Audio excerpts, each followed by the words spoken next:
অবৈধভাবে শতাধিক গাছ কেটে নেওয়ার অভিযোগে বীরভূমের মল্লারপুর থানার দক্ষিণ গ্রাম পঞ্চায়েত এলাকায় মল্লারপুর থেকে হাজিপুর যাওয়ার রাস্তার ওপর দুই ধারে যে গাছ রয়েছে সেই গাছগুলোকে যন্ত্রের সাহায্যে কেটে নেওয়ার অভিযোগ দক্ষিণ গ্রাম পঞ্চায়েতের প্রধান রেখা হাজরার বিরুদ্ধে। এলাকার মানুষ জানতে চাইলে তাদেরকে কোনো কাগজ দেখাতে পারেনি দক্ষিণ গ্রাম পঞ্চায়েতের প্রধান। আপনার সামনে তো কাটা হচ্ছে গাছগুলো, আপনি বলতে কি আপনার সামনে তো কাটা হচ্ছে, কই কাটা কোনো হয়নি। আপনার সাথে কি কোনো কাটছিজি হয়েছে? তাহলে আপনি কথা বলছেন না, অথচ আপনার সামনে দাঁড়িয়ে করাত চলছে কেন? করাত কোনো জায়গা তো চলে না। কি নাম আপনার? আপনার কি নাম? আচ্ছা, আপনার নাম কি স্যার? আপনি কি মুখে বোবা আছেন নাকি, কথাটা বলতে পারছেন না? হ্যাঁ, আমরা কিছু বলবো, মাল সিট করে দিয়ে চললাম, সেটাই বলে দেন। কিন্তু এই গাছটা মানে অসাধারণ হয়ে গেল, অর্ধেক রাস্তাটা ওরা এখন ওটা থাকবে।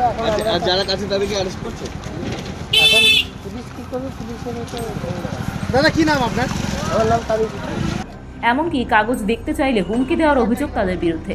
শনিবার সকালে রেঞ্জ অফিসারকে খবর দেওয়া হলে মল্লারপুর থানার পুলিশ ফোর্স নিয়ে ঘটনাস্থলে পৌঁছয় মোহাম্মদ বাজার রেঞ্জ অফিসের প্রতিনিধি দল। রেঞ্জ অফিসের প্রতিনিধি দল এলাকায় পৌঁছলে কাটা গাছগুলোকে রাস্তার দুপাশে পড়ে থাকতে দেখেন এবং সেই কাটা গাছগুলিকে দুটি ট্র্যাক্টরে চাপিয়ে বাজেয়াপ্ত করেন। বেশ কিছু যন্ত্র এবং গাড়ি সহ শতাধিক গাছ বাজেয়াপ্ত করেন মোহাম্মদ বাজার ফরেস্ট রেঞ্জ অফিসের প্রতিনিধি দল। তবে দক্ষিণ গ্রাম পঞ্চায়েতের প্রধান রেখা হাজরার সঙ্গে যোগাযোগ করা হলে তিনি জানান বর্তমানে তিনি অসুস্থ, রামপুরহাট মেডিকেল কলেজে চিকিৎসাধীন। বলছেন না, এখানে কি হয়েছে? এখানে রোডের গাছ কাটা হচ্ছে, ইডব্লিউ রোডের গাছ। হ্যাঁ, আপনারা কি করলেন? আমরা ধান আমাদের জমি দেখতে এসে আমরা দেখছি গাছ কাটছি, আমরা গাছের গাড়ি নিয়ে চলে গেছিল, আমরা আটকালছি। কারা কাটছে? গাছ আমরা শুধাইলাম যারা কাটছিল যে কে কে গাছ কাটছে, তা ওরা বলছে দক্ষিণ গ্রামের প্রধান, উপপ্রধান, মেম্বাররা দাঁড়িন থেকে গাছ কাটা করাচ্ছি। এটা আমরা বললাম প্রধান উপপ্রধান যখন কাটা করেছি তাহলে ওদের একটা কাগজ দেন। তা বলছি কাগজ দেখার তোমাদের একটা নাই, কাগজ আমরা প্রশাসনকে দেখাবো, এইটাই বলেছে। আপনারা কতগুলো গাছ কেটেছে? 100 পিস। এখন আপনারা কি চাইছেন? এখন আমরা এদের কঠোর শাস্তি চাইছি। যারা কেটেছে, হ্যাঁ, যারা কেটে আছে, কাটা অর্ডার দিয়েছে, ওই প্রধান উপপ্রধান টিএমসি, ওদের কঠোরতম শাস্তি চাইছি। কোন কোন পঞ্চায়েতের প্রধান? দক্ষিণ গ্রাম পঞ্চায়েতের প্রধান। কি নাম আপনার? আমার নাম রিয়াজউদ্দিন শেখ। আপনারা কার নির্দেশে গাছ কাটছেন? তার নির্দেশে গাছ কাটছি বলতে আমরা পঞ্চায়েতের নির্দেশে গাছ কাটছি এবং পঞ্চায়েতে গাছগুলো ভরা হচ্ছে। হ্যাঁ, কেন গাছগুলো কেন কাটছিলেন? কাজ আমাদের এখানে একটা মেয়ে কিছুদিন আগে 45 দিন আগে একটা গাছের ওই ছাল ছাড়া দেশে গোটা গাছটা ভেঙে ওর ওপর চাপা পড়ে এবং ওকে সঙ্গে সঙ্গে ডাক্তারখানা নিয়ে গিয়ে ট্রিটমেন্ট করাতে হয়। যেমন মানে বারাক্কায় যেন কোনো দুর্ঘটনা না ঘটে সেই জন্য আমরা পঞ্চায়েতে একটা লিখিত দরখাস্ত দিই এই গাছগুলো যাতে ইমিডিয়েটলি শুকনো গাছগুলো কেটে নেওয়া হয়, নাহলে মানুষের বিপদ হতে পারে। রাস্তাতে আপনার হাজার হাজার গাড়ি ঘোড়া যাচ্ছে, মোটরসাইকেল যাচ্ছে, এই যে মানুষের ক্ষতি হয়ে যায়।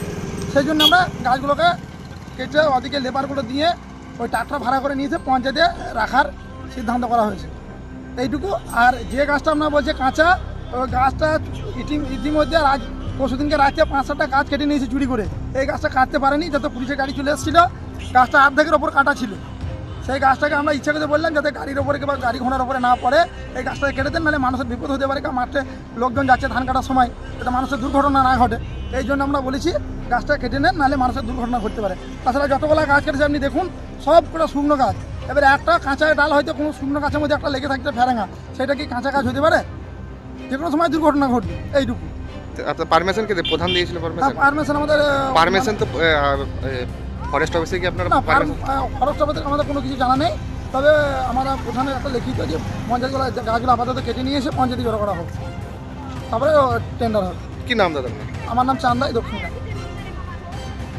Bureau report, U Bangla TV, Birbhum. আমাদের সম্প্রচারিত খবর যদি আপনাদের ভালো লেগে থাকে তাহলে সাবস্ক্রাইব করতে ভুলবেন না। ইউ বাংলা টিভি, হৃদয় ছুঁয়ে যায়।